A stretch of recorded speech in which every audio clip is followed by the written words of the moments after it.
ሰላም ውድ የቤት ፖድካስት ቤተሰቦች እንደምን አላችሁ? በዛሬም የቤት ፖድካስት አሪፍ ቅምሻ መሰናዶአችን ሁለት ርዕሰ ጉዳዮችን እናነሳለን። ስለ ምዕራባውያንና ጥቅማቸው፣ አፍሪካውያን መሪዎች በአፍሪካውያን መገለላቸውን ምክንያት አድርገን እናነሳለን። ከዛ ባሻገር ደግሞ በመላው ዓለም የሚከበረውን የዓለም የፕሬስ ነጻነት ቀን በማስመልከት ቀንን መሰረት አድርገንም የምናደርሳችሁ መረጃ ይኖራል። አብራችሁን ቆዩ።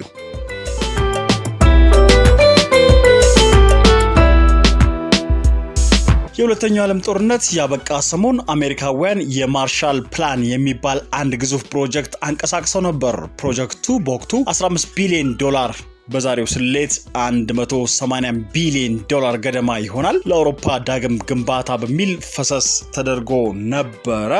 ታዲያ አሜሪካ ይህ ሁሉ ገንዘብ በወቅቱ ያወጣችው አውሮፓውያን በጦርነቱ የወደሙባቸውን መሰረተ ልማቶችና የኢኮኖሚ ዘርፎችን ለማነቃቃት ነው ብትልም በተዘዋዋሪ ግን ለራሷ ጥቅም ስትል ነበር። ብዙዎች ፋብሪካዎች ምርቶቻቸውን የሚሸጡበትና የሚለውጡበት ገበያ ስላጡ አውሮፓውያንን በኢኮኖሚ አነቃቁና የራሳቸውን ገበያ አቀላጠፉ።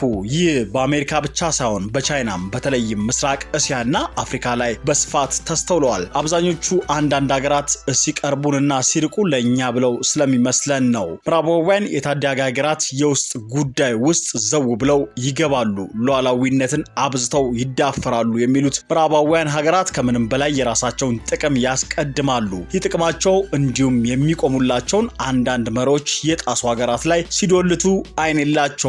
ሌላው ቀርቶ ታች ያለውን የህብረተሰብ ክፍል ቢጎዳም ግድ የላቸውም። ብቻ ያልነውን አርጉ፣ ካልሆነ እናሽመደምዳቸዋለን የዘውትር አካሄዳቸው ነው። ምስራቆቹንም ስናይ እኛ የሀገራት የውስጥ ጉዳይ አይመለከተንም፣ ራሳችሁ ችግራችሁን ፍቱ የሚሉት እንደ ቻይናና ሩሲያ ያሉ ሀገራትም ጥቅማቸውን ሲያሳድዱ አብዝተው ይታያሉ። ይባስ ብለው ጦርነት ላለባቸው ሀገራት የጦር መሳሪያዎችን በብድር ጭምር ይሸጣሉ፣ ያሻሽጣሉ። በሌላ አንጻር ሲታዩ ግን ለራባቸውና ለጠማቸው እንኳን ለዕለት ፍጆታ የሚውል የሰብአዊ እርዳታ ሲያደርጉ በብዛት አይስተዋልም።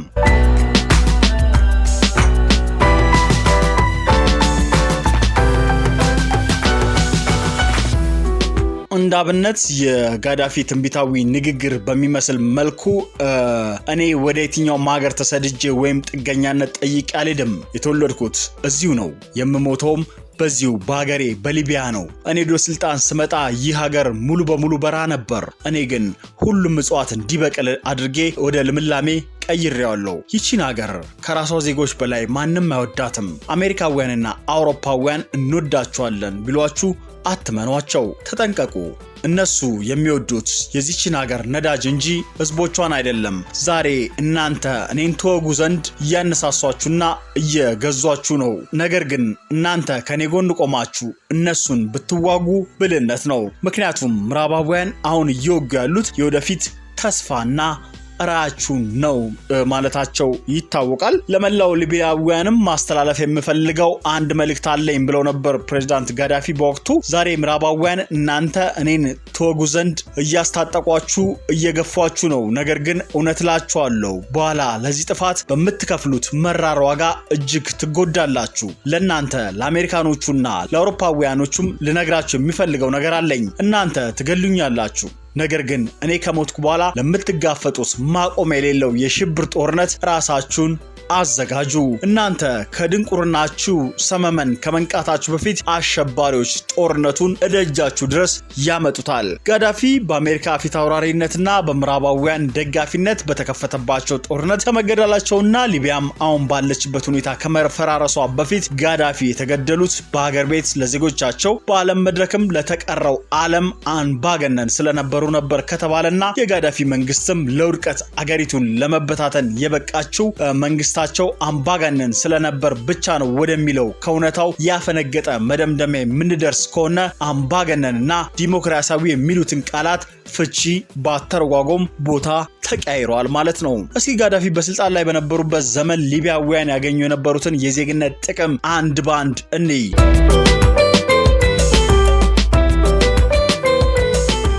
ኮሎኔል ጋዳፊ በመጨረሻ ዘመናቸው የተናገሩት ትንቢታዊ መልእክት የአሜሪካኖች በሰው ሀገር ጣልቃ የመግባት ውጤት ከሆነችውና ዛሬ በትንትኗ ወጥቶ ዜጎቿ ቁራሽ ዳቦ ብርቅ እንዲሆንባቸው ከተደረገችው ለዓለም ህዝቦች በተለይም ለመካከለኛው ምስራቅ ሰላም ስጋት የሆኑ ሽብርተኞች መፈልፊያ ከሆነችው ከዛሬዋ ሊቢያ ጋር እናስተያየውና የራሳችንን ፍርድ እንስጥ። በጋዳፊ ዘመን በሊቢያ የኤሌክትሪክ ኃይል ከክፍያ ነፃ ነበር። የኤሌክትሪክ ፍጆታ ቢል ብሎ ነገር አልነበረም። ማንኛውም ሊቢያዊ የባንክ ብድር ከፈለገ ከወለድ ነፃ በ0% ኢንተረስት የፈለገውን ገንዘብ መውሰድ ይችል ነበር። በሊቢያ የመኖሪያ ቤት ማግኘት ከሰብአዊ መብቶች እንደ አንዱ ይቆጠር ነበር። በሊቢያ ሕክምናና ትምህርት በነፃ ይሰጥ ነበር። ከጋዳፊ በፊት 25% የነበረው የተማረ የሰው ኃይል መጠን በእሳቸው ጊዜ ወደ 83% ደርሶ ነበር። በሊቢያ በግብርና ስራ ላይ መሰማራት የሚፈልግ የእርሻ መሬት፣ የግብርና ግብዓት ማቀነባበሪያ፣ ቤት መሳሪያዎችና የተለያየ ቁሳቁስ ከመንግስት በነፃ እንደማበረታቻ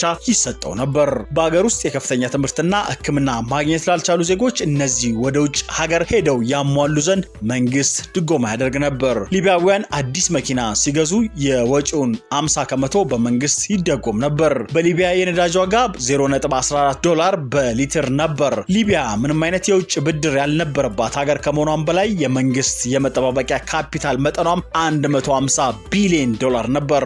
በሊቢያ አዲስ ተመራቂ የሆነ ዜጋ እንደተመረቀ ስራ ካላገኘ በሙያው ቢቀጠር ያገኘ የነበረውን ደሞዝ 50% ያህል ስራ እስኪቀጠር መንግስት ይከፍለው ነበር። በዘመናቸው በዓለም አንደኛውንና ሰው ሰራሽ ወንዝ በመባል የሚታወቀውን ፕሮጀክት በመስራትና በእያንዳንዱ በረሃማ ከተሞች ውሃ በየቤቱ እንዲዳረስ ያስቻለ ስራ ሰርተዋል። እንግዲህ ጋዳፊን ለሞት ሀገሪቱን ደግሞ ለማባራ እርስ በርስ ጦርነትና መበታተን የዳረጋት የአምባገነንነት መገለጫ ከላይ የተገለጹት ትሩፋት ከነበረ ከሰው ሀገር ሉዓላዊነት ምዕራባውያን በፈለጉት ሰዓት ህፃናትን፣ ሴቶችን፣ አረጋውያንን ለማባራ ሰቆቃ የዳረጉ ያሉትና ራሳቸውን የዲሞክራሲ መሲዎች አድርገው የሚቆጥሩት አሜሪካውያንና አውሮፓውያን መገለጫቸው ምን ይሆን ስንል እንጠይቃለን።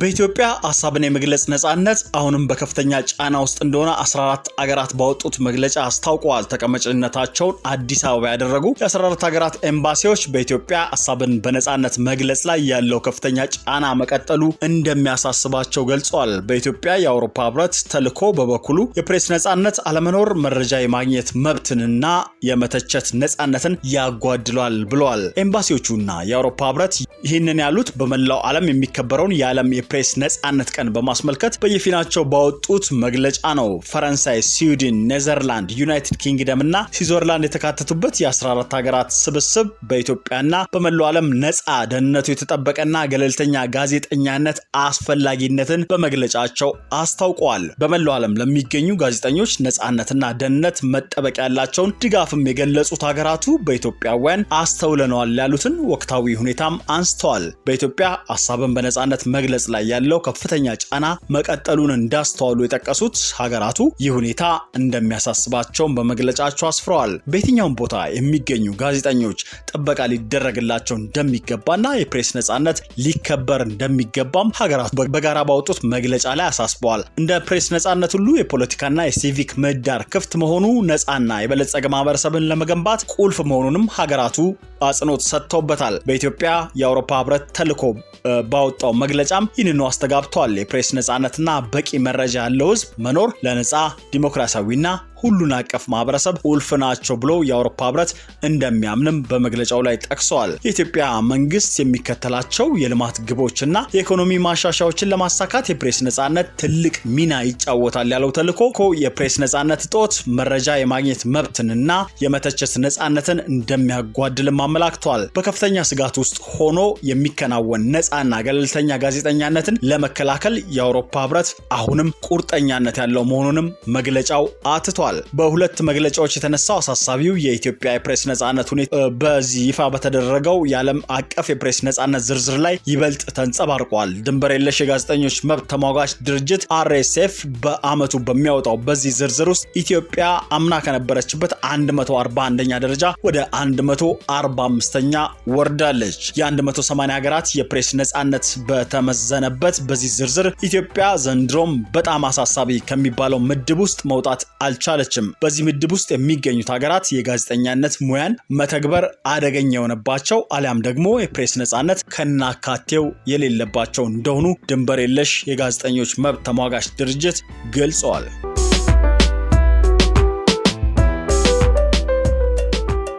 የቢቢሲና የኢቢሲ የሩቅ ወገንኒ ኒኮላ ቴስላ፣ ጉግላም ማርኮኒ፣ ሬጂናልድ ሬሰንድ እና ዊሊያም ዱቢሌር ሐሳብ በማመንጨት ድምፅን በአየር ላይ ተቀባብለው ማስተላለፍ የቻሉ ናቸው። በእነዚህ ሰዎች ልፋትና የ5 ዓመታት የሐሳብ ቅብብሎሽ ሬዲዮ በ1995 ዓ.ም ተወለደ።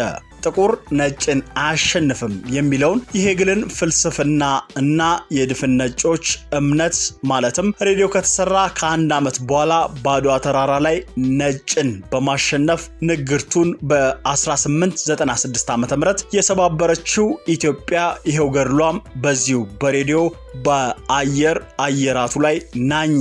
ኢትዮጵያ ይሄንን ሬዲዮ የተባለ አዲስ ድምፅን በአየር ተቀባብሎ በየቤቱና በየቦታው የሚያስተላልፈው መሳሪያን ታጥቃ በወጉ ጣቢያ አቋቋመች። እንደ አውሮፓውያን አቆጣጠር በ1923 ዓ.ም የኢትዮጵያ ሬዲዮ በማለትም መስርታ አገልግሎት መስጠት ጀመረች።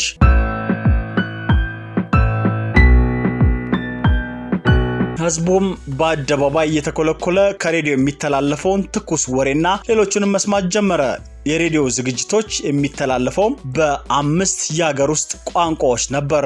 በጣም የሚገርመው በዓለም ላይ የሬዲዮ ጣቢያ በመመስረት ኢትዮጵያን የሚቀድሟት እንደ አውሮፓውያን አቆጣጠር በ1920 በአሜሪካ ሴንት ፒተርስበርግ የተመሰረተው KDK እና በ1922 ዓ.ም የተመሰረተው የእንግሊዙ ቢቢሲ ናቸው። ሌሎች ከነኚህ በፊት በመንግስት ሳይያዙ ተመስርቷል የሚባሉ 8 ጣቢያዎች እንደነበሩም ይገመታል። እስቲ አስቡት ዛሬ እኩዮች የሆኑት ቢቢሲ እና ኢቢሲ ወይም ኢቲቪ ያሉበትን ደረጃ። ቢቢሲ ንብረትነቱ የመንግስት ቢሆንም በቦርድ የሚተዳደር ነፃነቱ ግን በጣም የሚያስቀና የእንግሊዝን መንግስት ገበና የሚያጋፍጥ ሚዲያ ነው። የባለስልጣናቱንና የጠቅላይ ሚኒስትሩን ሳይቀር ሙስና፣ ዘረፋ፣ ውሸት፣ ውስልትና፣ አመንዝራነት፣ ሴሰኛነትና የህግ ጥሰት ማንኛውንም መጥፎ ስራዎችን በአደባባይ የሚያሳጣ ለህዝብ የቆመ የህዝብ ድምጽ ነው። በአንጻሩ የኢትዮጵያ ሬዲዮና ቴሌቪዥን ወይም ኢቲቪ ግን ነፃነት አልባ ለመንግስት የሚቆረቆር የህዝቡን ጭቆና፣ አፈና፣ ራብ፣ ጥማት፣ መፈናቀል፣ መታረድና በደል ቅንጣት የማይሰማው እውነትን አጥብቆ የሚጸየፍ ከሐሰት የተጋባ የአምባገነኖች መጫወቻ ነው። የኢትዮጵያ ህዝብም አንድም ቀን ኢቢሲ የኔ ነው ብሎ አያውቅም። ለስሙ ግን ብሔራዊ ጣቢያ ነው። በኢቢሲ ኩራትም አይሰማውም። እንደውም ኢቲቪን አጥብቆ ይርቋል፣ ይጠራጠረዋልም፣ ይፈራዋልም። በአንጻሩ አይደለም የእንግሊዝ ህዝብ በዓለም ላይ ቢቢሲ በፕሮግራሙ የሚደርስባቸው 200 ቋንቋዎች ያሉባቸው ሀገራት ህዝቦች በቢቢሲ በጣም ይኮሩበታል፣ ያምኑበታል፣ በፍጹም አይጠራጠሩትም። በዓለም ላይ ካሉት ሁሉ በየትኛው ሚዲያ ፈጥኖ ሰበር ዜናዎችን በማስተላለፍና በመታመን የቁንጮችን ቦታ የያዘው ቢቢሲ ነው። እንዳለመታደል ሆኖ የቢቢሲ የእድሜ እኩያ የሆነው ኢቢሲ ግን እድሜውን ፀሐይ እየተንቃቃ ከመቁጠር ውጪ ቅንጣትም መሻሻል ሳያሻሽል ይሄው ጃጅቶና የእንጨት ሽበት ሆኖ በከንቱ 100 ዓመታትን አሳልፏል። እናም እነ ቢቢሲ የጥንት ወዳጃቸው ኢቢሲ ላይ በሩቅ ሆነው ዛሬም ድረስ እየተሳለቁበት ይገኛሉ።